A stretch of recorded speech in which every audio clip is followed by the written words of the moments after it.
Hi,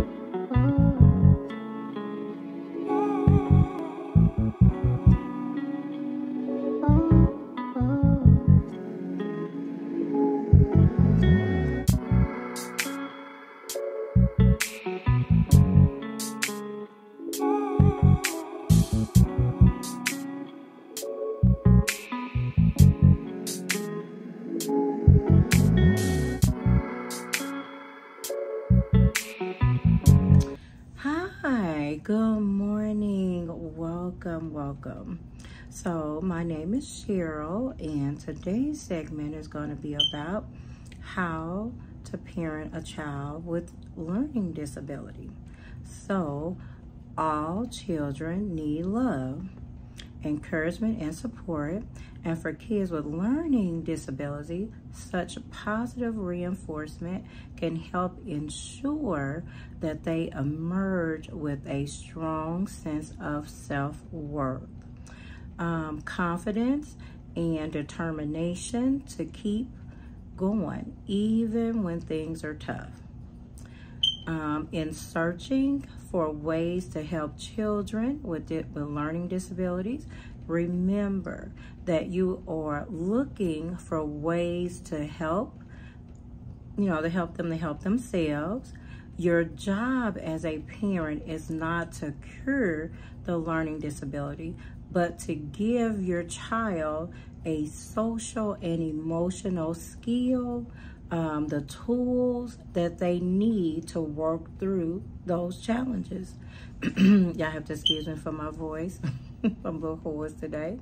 So in the long run, facing and overcoming a challenge such as a learning disability can help your child to grow stronger and more resilient. Always remember that the way you behave and respond to challenges has a big impact on your child. A good attitude won't solve the problem associated with learning disability, but it can give your child hope and confidence that things can improve and that they will eventually succeed.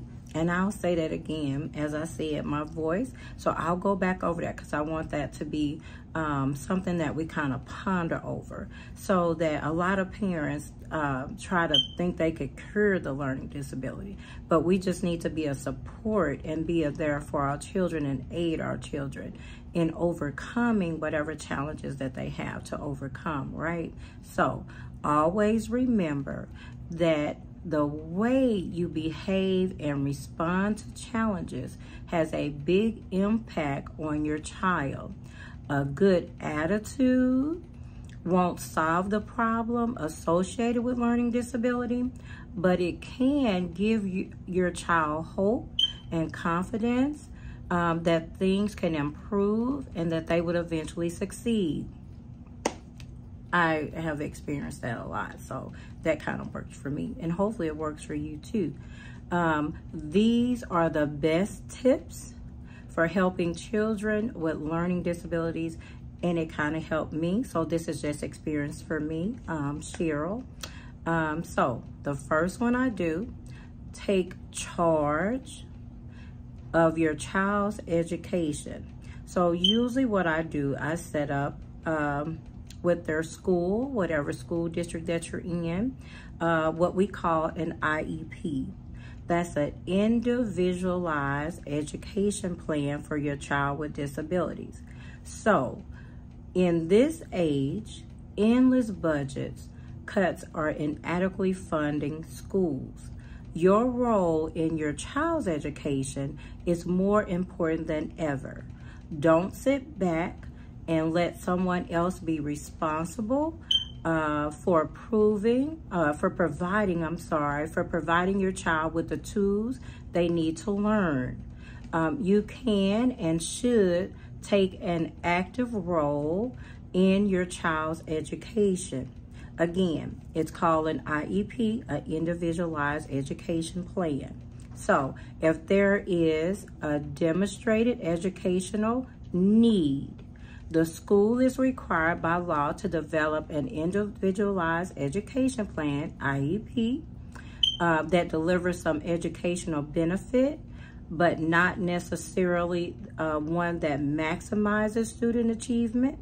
Parents who want the best for their kids may find this standard frustrating, okay? But it's okay. You just gotta ask. You know, let them know if you need special things for your kid, if you need, wheelchair access, or if they have disabilities or behaviors that need to be, the school needs to be aware of. So individualized plan that can have, a wide range of things that you might need for your kid to have while they're at school away from your care. Understanding special education laws and your school's guidelines for services will help you get the best support for your child at school.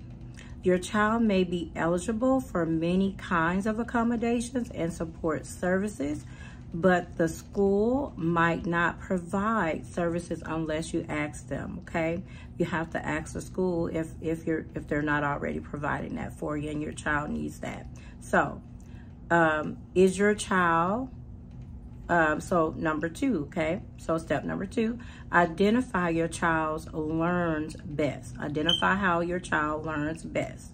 So everyone learning disability or not as their own unique learning style. Some people learn best by seeing or reading, others by listening, and still by doing. You can help a child with learning disability by identifying their primary learning style. Is your child a visual learner, an auditory learner with their ears, or a kinetic learner?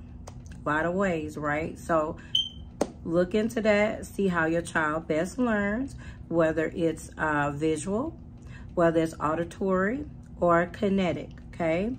Once you've figured out how they learn best, you can take steps to make sure the type of learning is reinforced in the classroom and during home study.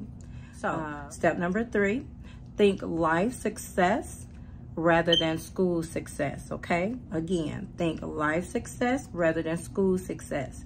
Success means different things to different people, but your hopes and dreams for your child probably extend beyond good report cards. So maybe you hope that your child's future includes a fulfilling job and satisfying relationships, for example, or a happy family and a sense of contentment. We all want that for our child, right? So the point is that success in life than just school success depends not academics, but on the things like a healthy sense of self, the willingness to ask for and accept help, the determination to keep trying in spite of challenges, the ability to form healthy relationships with others, and other qualities that aren't as easy to qualify as grades and exam scores. So step number 4, emphasize health lifestyle habits, okay? Step number 4, emphasize healthy lifestyles habits. The reason why I'm emphasizing that, because kids with learning disabilities, a lot of times they don't realize how important it is in regards to their health. So I always try to emphasize the health and also the personal hygienes for my kiddos with learning disabilities. So again, we're on step number 4. So step number 4, it may seem like common sense that learning involves the body as well as the brain, but your child's eating, sleep, and exercise habits may even be more important than you think. If children with learning disabilities are eating right and getting enough sleep and exercise, they will be better able to focus, concentrate, and work hard. Okay, so step number 5, take care of yourself too. In order to take care of a child with learning disability, keep yourself You know, take care of yourself, do what you need to do for yourself, for your health and your mental stability as well. Because a lot of times it takes a lot when you're working with a child with disabilities. Stay stress-free, right? So we're going to take care of yourself too. Sometimes the hardest part of parenting is remembering to take care of you. It's easy to get caught up in what your child needs while forgetting your own needs. But if you don't look after yourself, you run the risk of burning out, right? So if we kind of take a time to step back, a lot of times I do that. Once I feed the kids and make sure they have whatever they need, I usually try to take that time to kind of wind down a little bit. Usually my time is like 6 to 8. I kind of designate those times to kind of wind down for the end of the day. And usually my kiddos know 6 o'clock, mom's going to wind down too, right? So between 6 and 8 is my time that I kind of wind down before I start doing something or prepping for the next day. So as I advise, so sometimes it is important to tend to your physical and emotional needs so that you're in a healthy space for your child. You won't be able to help your child if you're stressed out, exhausted, and emotionally depleted yourself, right? So those things we got to take care of so that we won't be stressed out and you won't kind of, you know, not take that time and be patient with your child with a learning disability. So your spouse, your friends, members can be, you know, a helpful teammate. If you can find a way to include them and learn to ask for help, okay? If you need help, just learn to ask for it when you need it. So communicate with your family and friends about your child's learning disability.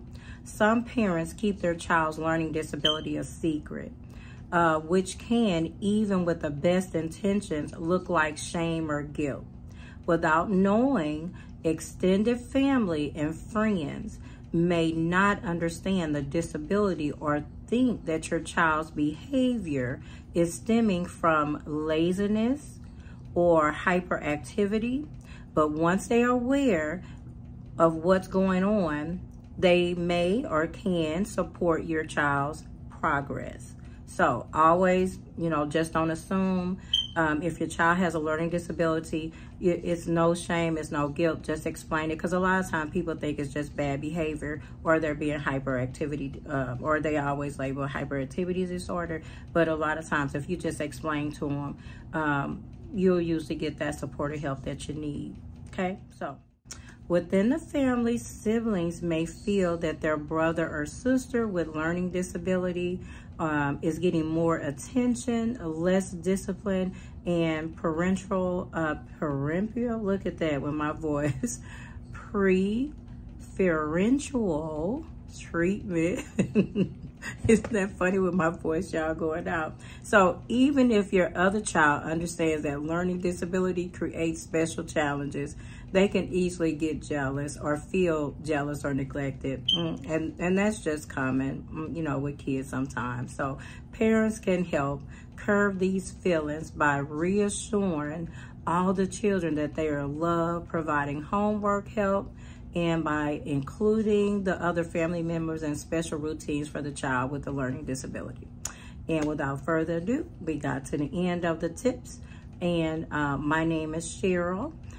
Please like, subscribe, and share our content with other people. And until next time, my name is Cheryl. Take care. Bye. Everybody say CP family.